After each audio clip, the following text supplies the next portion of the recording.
Our story begins with Sarah, a woman as tough as the land she called home. Her small cabin stood on the edge of the vast frontier, a place where the wind howled secrets and the winters bit deep. Sarah wasn't afraid, though. She knew how to mend fences, hunt for food, and face whatever challenges the wilderness threw her way. She lived a simple life, her days filled with chores and the quiet companionship of her dog, Buster. But Sarah had a heart as big as the sky above, always ready to help anyone in need. She had settled there after losing her family, looking for a fresh start. Some folks thought she was crazy, living so far out on her own. But Sarah loved the freedom and the peace she found in the wide open spaces. Little did she know, her quiet life was about to change in a way she never expected. The coming winter would bring a test of her courage and kindness, a test that would forever link her to the people of the plains. That winter arrived with a vengeance. It started with a soft, innocent snowfall, the kind that blankets the world in a peaceful hush. But this was just a trick. Soon, the wind picked up, howling like a hungry wolf. The snow turned angry, swirling and biting with icy teeth.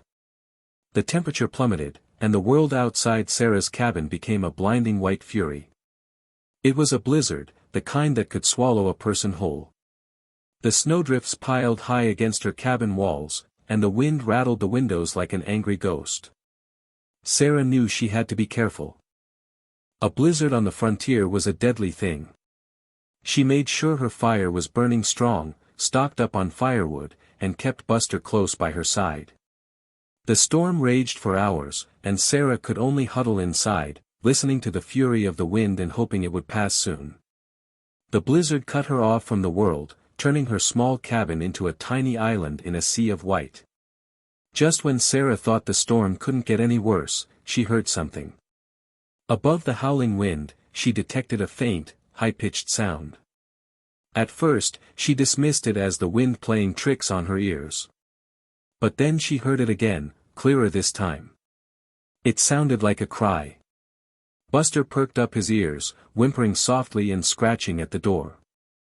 Sarah felt a shiver run down her spine. Who could be out in this blizzard? It was madness. Still, she couldn't ignore the sound. Wrapping herself in a thick blanket and grabbing her lantern, Sarah hesitated. The thought of stepping out into that storm was terrifying. But the cry, faint and desperate, tugged at her heart. She knew she couldn't stay inside and pretend she hadn't heard it. With a deep breath, Sarah opened the door and stepped out into the blinding white chaos. The wind immediately tried to rip the lantern from her hand, and the snow stung her face like tiny needles. "Hello," she shouted, her voice barely audible above the storm. "Is anyone there?" The wind whipped around Sarah, making it nearly impossible to see. She held the lantern high, its light cutting through the swirling snow like a fragile beacon.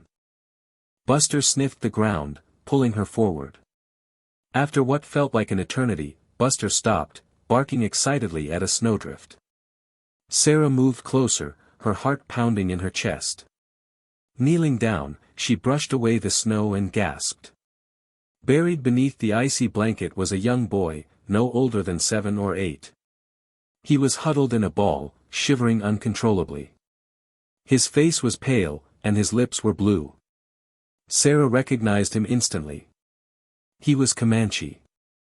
She had seen children from the tribe playing near the river sometimes. He was dressed in thin clothes, clearly not prepared for the brutal weather. He was barely conscious. "Oh, you poor thing," Sarah whispered, scooping him up into her arms. He was light as a feather. She knew she had to get him back to the cabin, and fast, if she wanted to save his life. Struggling against the wind, Sarah stumbled back to the cabin, the boy clutched tightly in her arms. Buster trotted ahead, guiding the way. Once inside, she kicked the door shut, shutting out the storm's fury. The cabin felt like a haven of warmth compared to the icy world outside. Sarah laid the boy gently on her bed. He was still shivering, his teeth chattering. She quickly stripped off his wet clothes and wrapped him in a warm, dry blanket. Next, she stoked the fire, adding more wood to build up the heat. She then fetched a kettle of water and put it on the stove to boil. While she waited, she gently rubbed the boy's hands and feet, trying to restore circulation. He was still unconscious, but she could feel a faint pulse. She knew she had to act fast. She added a bit of honey to the warm water, hoping the sweetness would give him some energy. When the water was warm, not hot, she gently coaxed a few drops into his mouth. It was going to be a long night. The boy remained unconscious throughout the night, but Sarah never left his side. She kept the fire burning and continued to gently rub his limbs. She worried about him constantly, checking his breathing and praying for him to wake up. Finally, as the first rays of sunlight peeked through the cabin window, the boy stirred. He moaned softly and opened his eyes, looking around in confusion. He was scared, but Sarah offered him a gentle smile. "You're safe now," she said softly. "You're in my home." He looked at her with wide, frightened eyes. He tried to sit up, but he was too weak. Sarah helped him prop himself up against the pillows. She offered him some warm broth, which he slowly began to sip. As the day went on, the boy slowly regained his strength. He was still weak, but he was finally out of danger. The blizzard still raged outside, but inside the cabin, a small miracle was unfolding. The boy was alive, thanks to Sarah's unwavering care. As the boy grew stronger, Sarah learned his name was Tuka. Communication was difficult at first, as they didn't speak the same language. But Sarah was patient, using gestures and simple words to understand him. She learned that Tuka meant brave in his language. Tuka, in turn, started picking up a few English words. He would point to objects and Sarah would say the name. He giggled whenever he got one right. Sarah also tried to learn some Comanche words from Tuka. He taught her how to say hello and thank you. The cabin was filled with laughter and the sound of two different languages mixing together. Despite their different backgrounds, Sarah and Tuka were forming a special bond. Sarah felt a warmth in her heart she hadn't felt since she lost her own family. Taking care of Tuka filled a void in her life. She realized that even in the midst of a harsh winter, kindness and connection could bloom. The blizzard continued to rage, but inside the small cabin, a new friendship was blossoming. With each passing day, Tuka's English improved, and he was finally able to tell Sarah about his family. He explained, using simple words and gestures, that he had been traveling with his tribe when the blizzard struck. The storm had separated him from his family. He had become lost and frightened, wandering alone in the swirling snow until he collapsed. He spoke of his mother, his sisters, and most importantly, his father, who was a chief. Tuka described him as a strong and brave warrior, a leader of his people. Sarah listened intently, her heart aching for the boy. She imagined the worry and fear his family must be experiencing. She knew she had to find a way to reunite Tuka with his tribe, but the blizzard showed no signs of stopping. All they could do was wait and hope that the storm would eventually pass and that Tuka's family was safe. She hoped that they were out there searching for him, just as she had searched when she heard his cries in the storm. 3 days after the blizzard finally subsided, Sarah and Tuka stepped outside to a world transformed.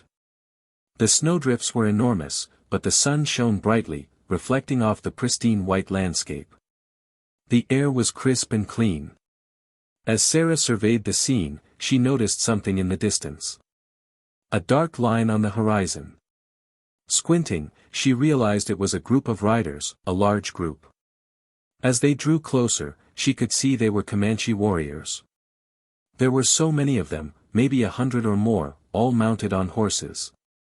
Their faces were painted, and they carried spears and bows. Sarah's heart pounded in her chest. She had heard stories about Comanche raids, about settlers being attacked.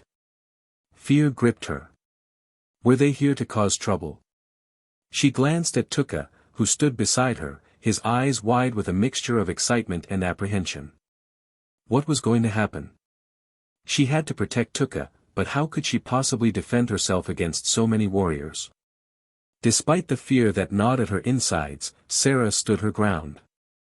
She wouldn't show them she was afraid. She took a deep breath, trying to appear calm. She placed a hand protectively on Tuka's shoulder. Buster, sensing her anxiety, growled low in his throat, his hackles raised. Sarah squeezed his collar, trying to soothe him. The warriors continued to approach, their horses kicking up snow as they rode. They were getting closer and closer. Sarah knew she was outnumbered and outmatched. She had no weapons except for an old hunting rifle inside the cabin, and there was no time to get it.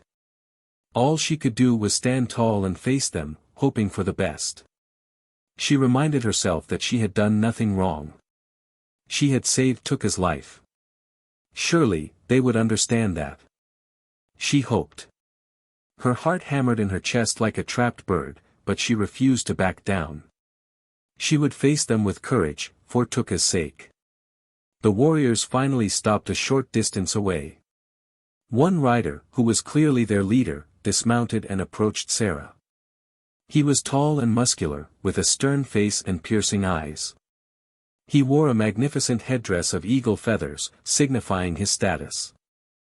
As he got closer, Tuka cried out, "Father," and ran towards him. Sarah's breath caught in her throat. This was Tuka's father, the chief he had told her about. The powerful warrior knelt down and embraced his son tightly, burying his face in Tuka's hair. Sarah watched, relieved and amazed. The reunion was filled with emotion. The chief then stood up, holding Tuka's hand, and turned to face Sarah. His expression was unreadable. Sarah waited, her heart pounding, unsure of what was going to happen next. This was the moment of truth. Would he be grateful, or would he see her as an enemy? Everything depended on his next move. To Sarah's surprise, the chief's stern face softened. He didn't approach her with anger or hostility, but with a deep sense of gratitude. He raised his hand in a gesture of peace. Then, in broken English, he spoke, his voice deep and resonant. "You, save, my son," he said, his eyes filled with emotion. "Tuka, very important, to us." Sarah was stunned. Relief washed over her like a warm wave. She had expected anger, perhaps even violence, but instead, she was met with heartfelt thanks. She realized that Tuka's father wasn't just a fierce warrior, but also a loving father who was deeply grateful for her kindness. He stepped closer and placed his hand over his heart. "We owe you great debt," he said. "You, brave woman." Sarah finally relaxed, a smile spreading across her face. The fear that had been gripping her for so long began to dissipate. She had judged them based on stories and rumors, but she had been wrong. They were grateful, and they recognized the good she had done. The chief continued, explaining, with the help of gestures and a few more English words, that Tuka was not just any child. He was destined for great things within their tribe. He was intelligent, brave, and kind, qualities that would make him a future leader. "Tuka will be great chief one day," he said, placing a hand on Tuka's head. "He, future, of our people." Sarah understood then the full weight of what she had done. She hadn't just saved a little boy, she had saved a future leader, a vital part of the Comanche tribe. Her act of kindness had far-reaching consequences. She looked at Tuka, who was beaming with pride, and smiled. She was happy for him and for his people. She knew that he would grow up to be a great leader, just as his father said. She was also proud of herself for following her heart and doing what was right, despite her fear. She had made a difference. As a token of his appreciation, the chief gestured to his warriors, and several of them stepped forward, carrying gifts. They presented Sarah with a beautiful hand-woven blanket, adorned with intricate patterns and vibrant colors. It was unlike anything she had ever seen. Then, they offered her a supply of dried meat and berries, enough to last her through the winter. They also gave her a strong, sturdy horse, well-trained and gentle. The chief explained that the horse would help her travel and hunt. Sarah was overwhelmed by their generosity. She had expected nothing in return for her kindness, but here they were, showering her with gifts. She knew that these gifts were more than just material possessions, they were a symbol of their gratitude and respect. They were a bridge between two different cultures, a testament to the power of human connection. She felt honored and humbled by their generosity. With a grateful heart, Sarah accepted the gifts. She knew that refusing them would be a sign of disrespect, a rejection of their heartfelt gratitude. She understood the significance of the gesture, the importance of honoring their traditions. "Thank you," she said to the chief, her voice filled with sincerity. "I am honored." She carefully examined the blanket, admiring its beauty and craftsmanship. She knew it would keep her warm during the cold winter nights. She also appreciated the food and the horse, knowing they would make her life on the frontier much easier. More than the gifts themselves, Sarah valued the connection she had made with the Comanche people. She had proven that kindness and compassion could bridge cultural divides and overcome fear. She knew that this encounter would change her life forever. She had gained not only valuable resources but also a newfound understanding and respect for a people she had once feared. With a final nod of respect, the chief mounted his horse, and the Comanche warriors turned to leave. Tuka waved goodbye to Sarah, a wide smile on his face. Then, they rode off into the distance, disappearing over the horizon. Sarah stood there, watching them go, in awe of what had just happened. Just moments before, she had been terrified, fearing for her life. Now, she felt a sense of peace and gratitude. She had faced her fears and discovered that kindness and compassion could triumph over prejudice and misunderstanding. She looked at the gifts they had given her, the beautiful blanket, the food, and the horse. They were a constant reminder of the bond she had formed with the Comanche people, a symbol of their shared humanity. She knew she would never forget this day. It was a day that had changed her perspective on the world and reaffirmed her belief in the power of kindness. She had rescued a boy, and in doing so, she had rescued a part of herself as well. Back in her cabin, Sarah sat by the fire, wrapped in the beautiful Comanche blanket. She thought about everything that had happened, replaying the events in her mind. She reflected on the fear she had felt, the courage she had found, and the unexpected friendship she had forged. She realized that people weren't always what they seemed. The stories she had heard about the Comanche were just that, stories. They didn't tell the whole truth. She had seen their humanity, their compassion, and their deep love for their families. She also thought about Tuka, the brave little boy she had rescued. She wondered what his future held and hoped that he would grow up to be a wise and just leader, just like his father. She knew that their paths might never cross again, but she would always remember him and the bond they had shared. This encounter had taught her a valuable lesson about judging others and the importance of looking beyond cultural differences. It reinforced her belief in the good in people, no matter where they came from. Sarah used the gifts wisely. The horse helped her to travel to the nearby town to trade and buy supplies. She shared the dried meat and berries with other families who were struggling to survive the winter. She even used some of the wool from the blanket to knit warm scarves for the children in the town. She never forgot the kindness that had been shown to her, and she was determined to pay it forward. She became known for her generosity and her willingness to help anyone in need. She used her newfound resources to improve her life, but also to make a positive impact on the lives of others. Sarah realized that true wealth wasn't about material possessions, it was about the connections she made and the good she did in the world. She was grateful for the gifts she had received, but she was even more grateful for the opportunity to use them to make a difference. Her small act of kindness had created a ripple effect, spreading warmth and compassion throughout the community. The story of Sarah's bravery and kindness spread like wildfire throughout the frontier. People marveled at her courage in rescuing the Comanche boy during the blizzard and her compassion in caring for him. They were also amazed by the chief's gratitude and the gifts he had bestowed upon her.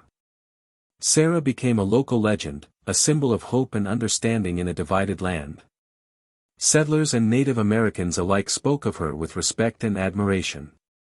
Her story served as a reminder that even in the face of fear and prejudice, kindness could prevail. People traveled from far and wide to meet her, to hear her story, and to seek her advice. She welcomed them all with open arms, sharing her experiences and encouraging them to embrace compassion and understanding. She used her newfound fame to promote peace and goodwill between the different communities, working to bridge the cultural gap and foster a sense of unity. She was no longer just Sarah, the lonely woman on the frontier. She was Sarah, the hero, the peacemaker, the embodiment of kindness and courage. Years passed, and Sarah continued to live on the frontier, helping others and spreading her message of peace and understanding. One day, a group of Comanche riders approached her cabin. As they drew closer, Sarah recognized one of them. He was no longer a small boy, but a tall, strong young man. It was Tuka. He dismounted and approached Sarah, a warm smile on his face. He spoke to her in fluent English, telling her how he had never forgotten her kindness and how she had changed his life. He explained that he was now a leader in his tribe, just as his father had predicted. They spent the day talking, reminiscing about their time together during the blizzard. They laughed, they shared stories, and they reaffirmed the bond that had formed between them so many years ago. Their unlikely friendship had stood the test of time, proving that even the greatest cultural divides could be bridged by kindness and compassion. This reunion solidified their friendship. Sarah's story became a timeless legend, passed down through generations. It was a story of bravery, kindness, and the power of human connection. It taught people to look beyond their differences and to see the humanity in everyone, regardless of their background or culture. It reminded them that even the smallest act of compassion could have a profound impact on the world. It showed them that fear and prejudice could be overcome by understanding and respect. And most importantly, it demonstrated that friendship could blossom in the most unlikely of places, bridging cultural divides and creating a lasting bond between people. The story of Sarah and Tuka served as a beacon of hope, inspiring people to embrace kindness, to promote peace, and to build a better world for all. It was a story about understanding and respect between different people, a message that resonated through the years and continued to inspire long after Sarah and Tuka were gone. This is how the West was really won, not with guns, but with hearts.